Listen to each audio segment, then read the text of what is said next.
Hey guys, we're approaching the end of the year. It's time to get your business plans in action.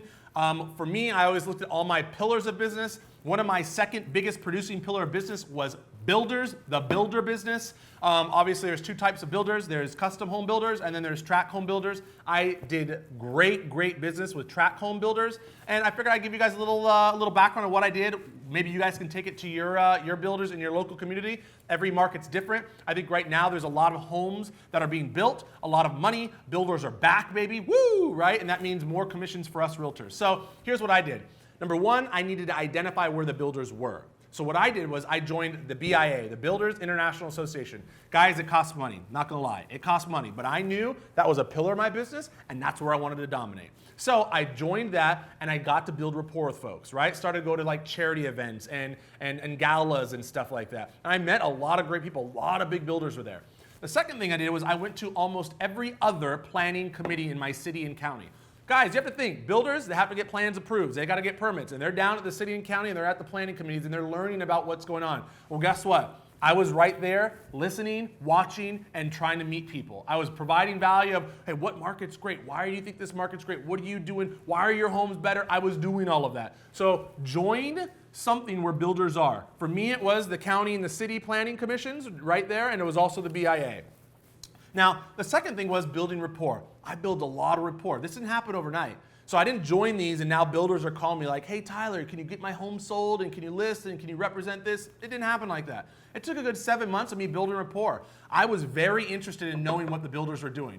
You guys are experts in the real estate market, right? You should know what builders are doing, right? A lot of the homes are, some on MLS, some are not, but you can see what inventory is coming based upon the builders, and you could be that proactive agent. So I wanted to know what's going on. You know, how many units do you have? You know, what's your value prop? Why are your homes better than this other competitor over here? You know, what's so great about the wetlands you're backed up to? I wanted to know so much, so that way if I had a buyer, which I did, I can refer them and be very knowledgeable. Not only that, I used that against the builder and said, hey, I'm a very active buyer's agent, guys. I know a lot of buyers. I want to know everything about your homes so I can better sell, you know, and I can better sell. And guess what's great, guys? We know builders, they pay a very high commission. I started talking to this builder and I said, you know, what's your biggest pain point? He's like, well, you know, a lot of properties are falling out of contract. Why?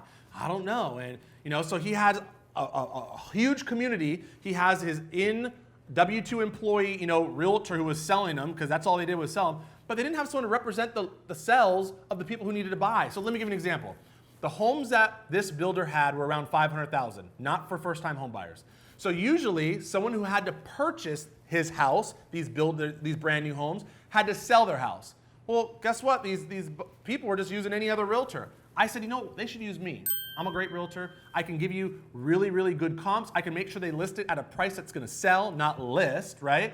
And I can make sure that, guess what? It's going to go smoothly so that they can close and they can purchase your home with no problems. And I was providing value, right? There's a lot more that went into that I did. And I'll put some more notes down here so you can read some actual tactics. But I was the person they made. The person who was purchasing their spec home, right, their tract home, they had to list with Tyler, right? And so for me, that's huge. I was the preferred listing agent for all their homes. And they incentivized people with different incentives to use Tyler. So I think there's so many things you guys can do with builders. I think you should really look at this as a pillar of business.